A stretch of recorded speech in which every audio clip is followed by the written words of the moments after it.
Hey YouTubers, Glenda here. Wanted to talk to you a little bit today about the subject of addiction.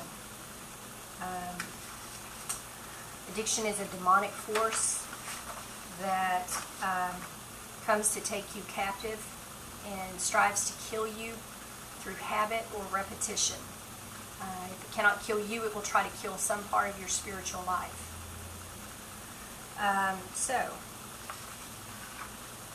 What is addiction like?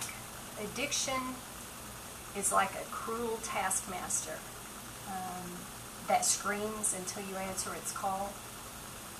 Once you're deeply in the throes of addiction to whatever you're addicted to, addiction becomes so strong in your personality that those looking from the outside can no longer tell where addiction ends and your personality begins. Because addiction does have a spiritual root, most of the time rehab programs are not a lot of help, because the flesh cannot rescue the flesh, and our minds cannot rescue us from something that is spiritual. Only the power of God's Word can rescue us from that. So, there are many types of addiction, from drugs and alcohol, which we've all heard of. There's nicotine addiction. There's addiction to food, compulsive eating. Eating disorders are a type of addiction, which are either being addicted to starvation, not eating, or bulimia, which is addiction to overeating and then purging. There's the addiction of compulsive gambling. There are sexual behaviors, there are addictions. Workaholism is an addiction to work. Compulsive exercising, compulsive shopping, spending money. So addiction can show up in many areas of your life, but its point is it comes to kill, steal, and destroy, like any other bad entity that's sent from the enemy. So why do we do things that are addictive behaviors? Why, we all know the dangers of addiction. Why would we do something that could cause us so much pain and so much loss? Because addiction will eventually cause you a lot of loss. Many people engage in addictive behaviors to fill the void, to fill an empty place inside them, to feel confident or alive. A lot of people that abuse certain drugs, like cocaine is one that comes to mind, to feel confidence. They say that when they do cocaine, they get this instant burst of confidence, and they feel like they can do anything and be unafraid. Some drug users use drugs because it gives them the energy to do everything that they need to do without feeling tired. We engage in addictive behaviors because they make us feel better for a little while from whatever is going on in the reality of our lives. And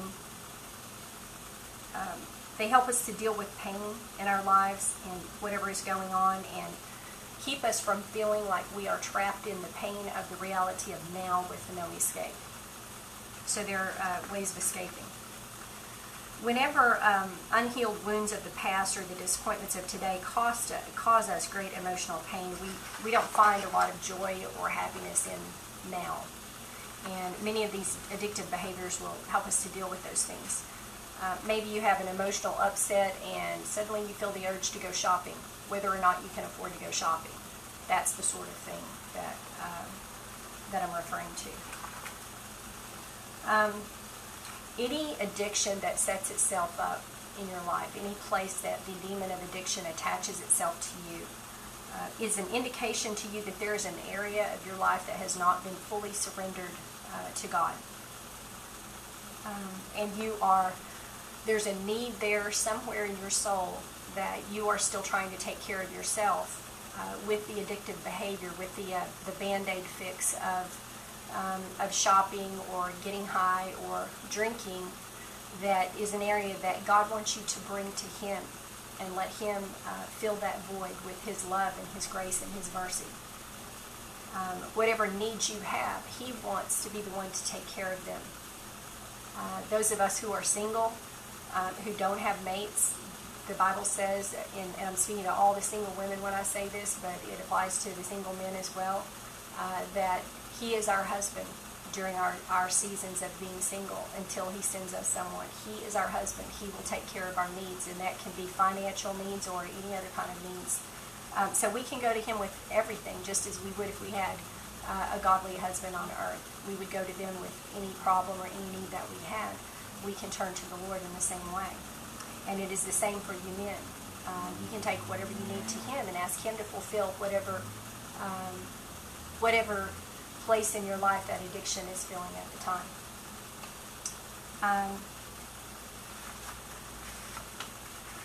You may be a believer who's fallen into some type of addiction, even though you're with all your heart you want to serve the Lord. And if that is the case, just realize that that is just a demon that Satan sent to attack you, to discredit your witness, to delay your destiny, and to try to stop your walk. And you have to deal with it like you deal with any other demon. Addiction comes in like any other sin, beginning in your thoughts. The enemy will propose something to you. He'll make it look like something grand, like it's going to take care of your every need or whatever your need is at the time. And he'll wrap it up in bright, beautiful wrapping and say, oh, this is what you need. This is going to make you feel better. And the minute that you accept that and say, yeah, you're right, that's what I need, and you take it, you have the momentary pleasure of that sin, whatever that sin is, getting high, getting drunk, whatever it is. And as soon as that pleasure wears off, then it turns back into the ugly thing that it always was, which is just an empty box with a lot of condemnation and guilt and shame inside. Because he is going to rub your face in that sin for as long as he can get away with it. And then he's going to try to get you to do it again and again and again and again. So, when the thought comes to us to use anything that we know is not godly to make us feel better, what we need to do is immediately cast down that imagination and say, Satan, I don't accept that. I rebuke you in the name of Jesus, that you are trying to exalt something against the knowledge that I know is God and his word, and I reject that thought. I'm not going to accept that. I'm not going to do that behavior, whatever it is.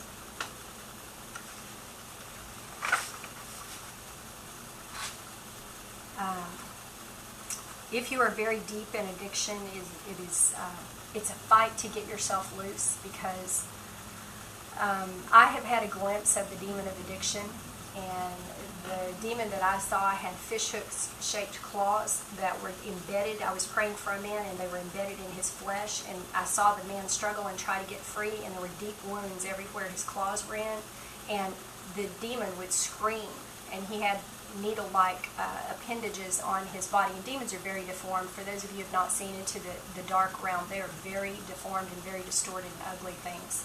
He would stick those needles into that man and scream until that man fed him again. So you're going to be way out of your comfort zone when you're coming out of an addiction, but that demon's power is nowhere near the power of the mighty God that we serve, and that's what you have to remember. Is that God can set you free no matter what it is. And the part of us that is participating in sin is not going to die. We are going to fight sin until Jesus comes back to get us. We have to die to the sins. We have to refuse to feed those. We have to starve them to death until we no longer hear their call. We no longer answer their call. And that is sometimes a long process. But you take the first step, and God will take 5 steps towards you, because he wants you to be free worse than you want to be free, and he will help you. James 4:7 says, submit yourselves therefore to God, resist the devil, and he will flee from you. When you submit yourself to God, you are saying, Lord, I'm submitted to your plan, I'm submitted to your will for my life, and you have your way in me. And then you resist the devil and you say, Satan, I rebuke you. I'm not going to accept that. I'm not going to do what you're trying to get me to do. And the devil has to flee from you. He has to flee. These are the ways that you deal with the demon of addiction. If anyone has any questions or if I can help you in any way, feel free to email me. It's a very difficult problem to deal with, and some types of addiction, there's not many places where you can really go and talk to somebody about particular types of addictions. And some of them are very private matters. But my heart goes out to all of you who are bound in any way, and whatever I can do to help you, I'd love to help you. So I pray that God blesses you through this video. I pray that he helps you to get free from anything that you're bound in, or if you need prayer to help someone else get free, we can pray for others to be set free too. So I thank you for watching, and I'm out of time now. So I will end the video, but I'll be talking to you again soon.